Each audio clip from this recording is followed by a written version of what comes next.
O professor Júlio estava falando então sobre a celebração da cidadania. Professor Júlio, o que a gente precisa, abaixo que a população afrodescendente do todo, ele possa celebrar a sua cidadania? Não, a cidadania, ela é uma via de duas mãos, né? Não é uma mão única, não é somente a garantia que o Estado assegura para que os indivíduos tenham os seus direitos garantidos.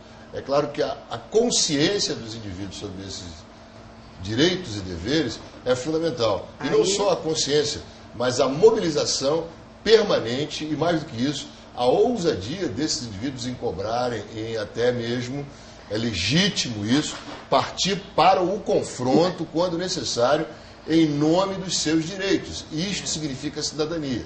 Então, nesse exercício é preciso que a pessoa tenha conhecimento de causa, tenha conhecimento dos seus direitos, não é isso? Eu queria, nesse ponto, falar dessa que eu chamo a maior operação jurídica em andamento para a implementação da Lei 10.639, que é a Lei de Estudos Obrigatórios da História da África e da Cultura Afro-Brasileira, no ensino médio e no ensino fundamental. Então, essa lei ela tem a capacidade de reescrever a história do Brasil. Ela, até pouco tempo atrás, não vinha sendo implementada. Então, usamos essa mesma a advocacia de combate e a ferramenta do inquérito civil público. E produzimos numa única peça, multiplicando essa representação, essa denúncia, por todos os municípios do país, pedindo que em cada comarca, em cada município, cada promotor abrisse um inquérito civil público e intimasse todas as diretoras de escolas públicas da rede pública e privada, ensino médio fundamental, para que elas viessem, juntamente com os conselhos municipais, os conselhos estaduais de educação, as prefeituras e as secretarias, assim como o governo federal também, explicar por que não implementaram a lei, que já era a lei que alterava a lei de diretriz básica da educação. E isso não tem dono, não tem coordenador, ela se implementa em 5.563 municípios do país.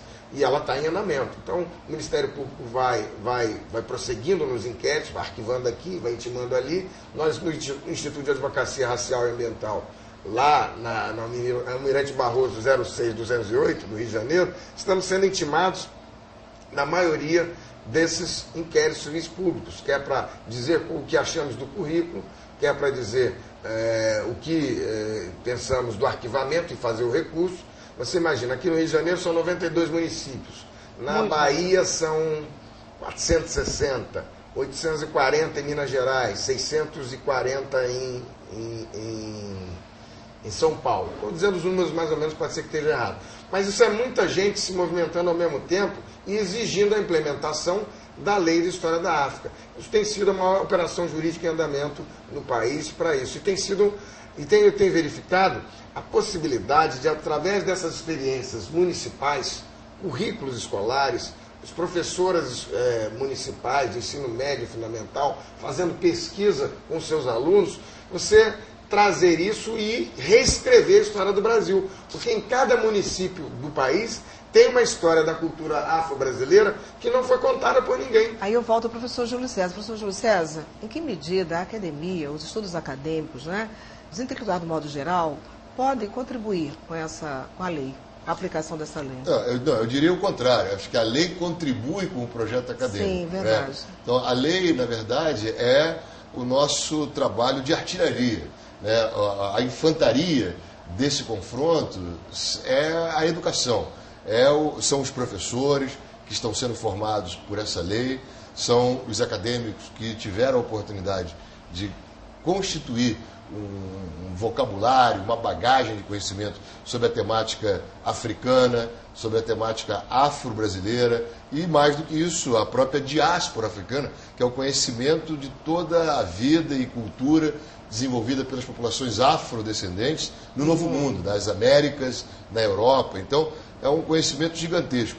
Isto digamos, um instrumento de transformação, como o doutor Adame acabou de muito bem apontar, fundamental, porque com esse tipo de projeto estamos criando uma nova geração de jovens, uma nova geração de professores e uma nova geração de cidadãos brasileiros que vão entender a realidade brasileira e a própria origem da população brasileira sob uma outra perspectiva.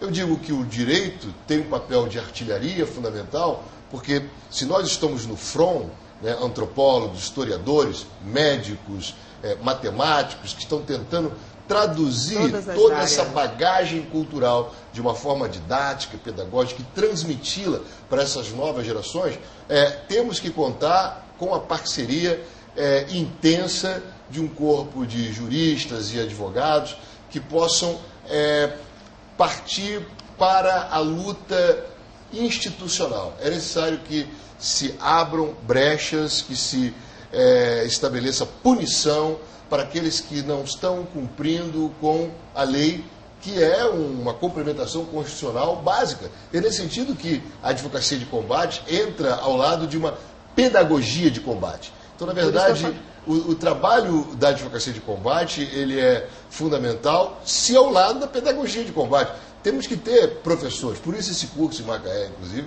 tem esse caráter, formar novos professores para atuar na formação de jovens que futuramente serão professores, que também vão colaborar para mudar o cenário cultural do país. Nós vivemos num país, e me perdoe um pouco mais, para a gente entender a função da lei, é necessário entender a realidade ideológica e cultural do Brasil.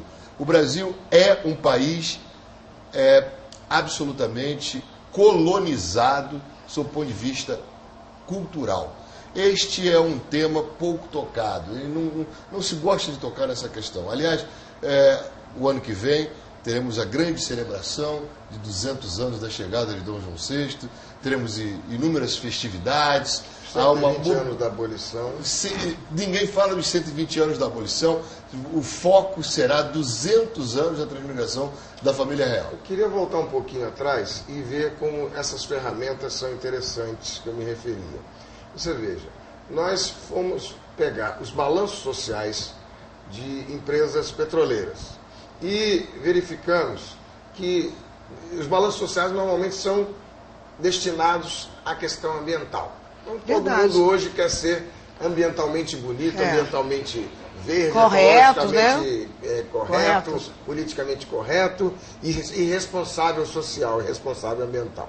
Então fomos ver dentro do aspecto da inclusão o balanço social. O balanço social, de acordo com o modelo do IBASA ou do Instituto Etos, ele tem duas perguntinhas. Quantos negros trabalham na empresa e quantos negros em cargo de chefia trabalham na empresa? Mas parece que essas perguntas não eram vistas, não eram olhadas. Então pegamos e recebemos esse balanço de duas grandes empresas,